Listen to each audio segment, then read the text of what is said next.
Branch express courier private limited. Domestic international cargo. உங்கள் இல்லம் தேடி வந்து கொரியர் புக்கிங் டெலிவரி செய்து தரப்படும். முன்னேற்ற கழகத்தோடைய இந்த ஆட்சி போதும். என்ன ஆட்சி? வெறும் ஏமாற்றம் மட்டும்தான். இதுவரைக்கும் மாண்புமிகு முதலமைச்சர் மு.க. ஸ்டாலின் அவர்கள் பல விஷயங்கள் சொல்லியிருக்கிறார். இந்த பகுதியில் வாழ்ற மக்களுடைய வீடியோல நீங்க பேசுறது பாத்தீங்க. கண்ணீர் விடுறாங்க, அவங்களுக்கு பாதுகாப்பு இல்ல. ஒரு தாயாக சொல்றேன், இன்னைக்கு பெண்கள் தமிழகத்துல வெளியில போகும்போது திரும்பி வீட்டுக்கு வர வரைக்கும் வயசுல நெருப்பு கட்டிட்டு நாங்க உட்கார்ந்துட்டு இருக்கோம். யாருக்காக? எதுக்காக? மக்கள் திராவிட முன்னேற்ற கழகம் தேர்ந்தெடுத்தாங்க. அதுக்காக இந்த திமுக ஆட்சியை ஒழிக்கணும். திமுக ஆட்சி போதும். நீங்க யாருக்காக பாடுபடுறீங்க? உங்க குடும்பத்துக்காக பாடுபடுறீங்க. இந்த தலைமுறை, அடுத்த தலைமுறை, அடுத்த தலைமுறை, இது வரைக்கும் பிறக்காத குழந்தைங்களுக்காக நீங்க பாடுபடுறீங்க. நான் கேட்கிறேன், மக்களுக்காக நீங்க இது வரைக்கும் என்ன செஞ்சிருக்கீங்க? ஒரு மழை பெஞ்சா தண்ணி தேங்கி நிக்குது, ஒரு மழை பெஞ்சா ரோடு நாஸ்தி ஆகுது, ஒரு மழை பெஞ்சா டெங்கு ஃபீவர் வருது, ஒரு மழை பெஞ்சா பிரச்சனைக்கு பிரச்சனை. இன்னைக்கு யாருக்கு பாதுகாப்பு இருக்கு சொல்லுங்க? தமிழகத்துல குழந்தைங்களுக்கு பாதுகாப்பு இருக்கா? பள்ளிக்கூடத்துல படிக்கிற குழந்தைங்களுக்கு இருக்கா? இல்ல கல்லூரிக்கு போற மாணவ மாணவிகளுக்கு இருக்கா? மறுபடியும் அடுத்த வருடம் நாங்க ஆட்சிக்கு வந்திருக்கோம். ரொம்ப பேராசையோட தான் உட்கார்ந்து இருக்காங்க திமுக.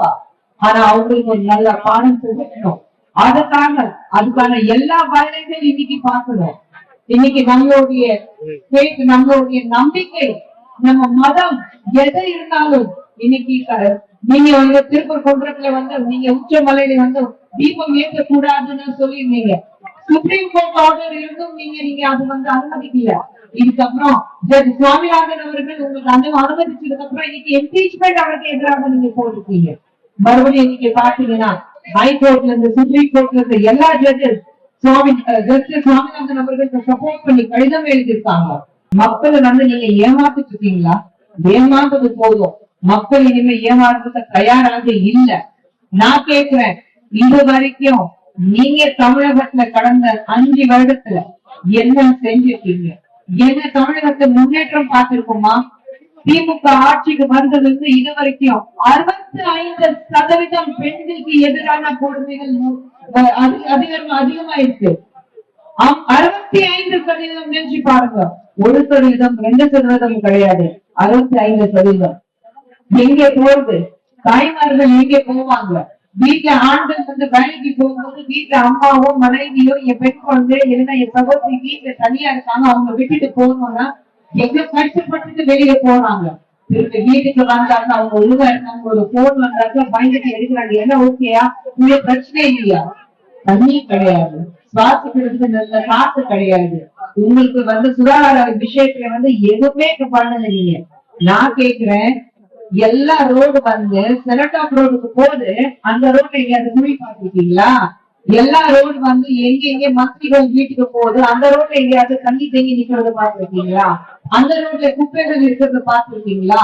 உங்க வீட்டுக்கு எந்த ரோடு போகுது அது மட்டும் சுத்தமா இருக்கணும், அது மட்டும் கரெக்டா இருக்கணும். அங்க கரண்ட் போகாது, அங்க குப்பை இருக்காது, அங்க 24 மணி நேரம் உங்களுக்கு பாதுகாப்பு இருக்கும். அப்போ உங்களுக்காக நீங்க ஆட்சிக்கு வந்தீங்களா? அடுத்த ஆட்சி வரும்போது நம்ம கூட்டணி இருக்கா? நம்ம கூட்டணி ஜெயிச்சாதான் மக்களுக்கு நல்லது செய்ய முடியும். நம்ம எல்லாரும் சேர்ந்து பாடுபடுவோம்.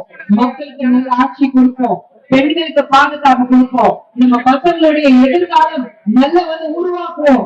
அதுக்காக பிரதமர் நரேந்திர மோடியும் நம்முடைய அண்ணன் எடப்பாடி அவர்களும் சேர்ந்து ஒரு ஆட்சி அமைஞ்சாதான் தமிழகம் முன்னேறும். Branch express courier private limited. Domestic international cargo. உங்கள் இல்லம் தேடி வந்து கொரியர் புக்கிங் டெலிவரி செய்து தரப்படும். என்றும் உங்களுடன் மை இந்தியா. முக்கிய செய்திகளை உடனுக்குடன் தெரிந்து கொள்ள சப்ஸ்கிரைப் பண்ணுங்க, பெல் பட்டனை பிரஸ் பண்ணுங்க. என்றும் உங்களுடன் மை இந்தியா.